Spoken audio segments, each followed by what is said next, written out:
હવામાન વિભાગની આગાહીના પગલે પાટણમાં વરસાદ. પાટણના રાધનપુરમાં 2 ઇંચ વરસાદ નોંધાયો. બાદરપુરા ગામમાં સિઝનમાં પ્રથમ વરસાદમાં તારાજીના દ્રશ્યો સામે આવ્યા. ભારે પવન સાથે વરસાદ વરસતા મકાનના પતરા ઉડ્યા. 15થી વધુ ઘરોના પતરા ઉડ્યા અને લીમડા થયા ધરાશાયી. વીજ વાયર તૂટતા ગામમાં વીજળી ડૂલ. અધિકારીઓ હજુ સુધી ગામની મુલાકાત લીધી ન હોવાથી સ્થાનિકોએ કર્યો આક્ષેપ. રાતની સ્થિતિ એવી હતી કે રાત્રે 1 વાગ્યા પછી જ્યારે વાવાઝોડું ને વરસાદ આવ્યો એના કારણે જે વીજળીના થાંભલા હતા એ થાંભલા ડૂલ થઈ ગયા અને જે વાયરો કટિંગ થઈને જે રસ્તા વચ્ચે પડ્યા તેથી અમે અવર જવર કંઈ કરી ના શક્યા અને જે અમારા મકાનો હતા મકાનોના પતરા ઇંગલો એ બધોય ઉડી અને 200 ફૂટ દૂર જતા રહ્યા અને અંદર જે અમારી સામગ્રી હતી એ પલળી ગઈ છે.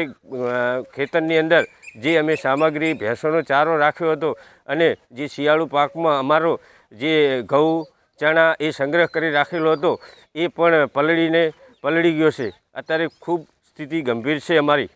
વીજ વાયર તૂટ્યા હજુ સુધી જે 11 વાગ્યા છે હજુ સુધી કોઈએ વીજળી અધિકારીઓ કોઈએ હજુ મુલાકાત લીધી નથી. અમારી રીતે અમે જાતે આ લીમડાથી રસ્તા બનાવીએ છીએ. આજે રાત્રે જે વાવાઝોડું જે વરસાદ આવ્યો એના કારણે લગભગ અમારા ગામમાં 10થી 15 છાપરાના પતરા ઉડી ગયા છે.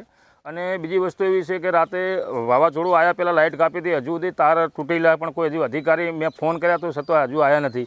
બીજી વસ્તુ તાલુકામાં 2 દાડા પહેલાં સૂચના આપવાની હોય કે ભાઈ ગામડાના સરપંચો છે કે ગામ લોકોને કહેવું પડે કે ભાઈ વરસાદને વાવાઝોડું આવવાનું છે તો તમારે સેફટી રાખવી, પણ અમને હજુ સુધી કોઈ સૂચના આપવામાં નથી આવી કે નથી કોઈ હજુ અધિકારી અહીંયા જોવા માટે આવ્યા. તો મારી સરકારને ખાસ વિનંતી છે કે જે નુકસાન થયું છે એની સર્વે કરાવે અને ખેડૂતોને ખરેખર અને ગામ લોકોને જે મકાનના પતરા ઉડી ગયા, કોઈ ઇંગલો ઉડી જાય છે, મોટા પાયે નુકસાન થયું છે તો એની સર્વે કરીને જે ભરપાઈ આપે સરકારને અમારી માંગ છે કે સરકાર આની સર્વે કરાવી અને અધિકારીઓને બોલાવી અને જે પણ ખેડૂતોને કે અથવા મકાન માલિકને જે પૈસા આપે એવી મારી ખાસ વિનંતી છે.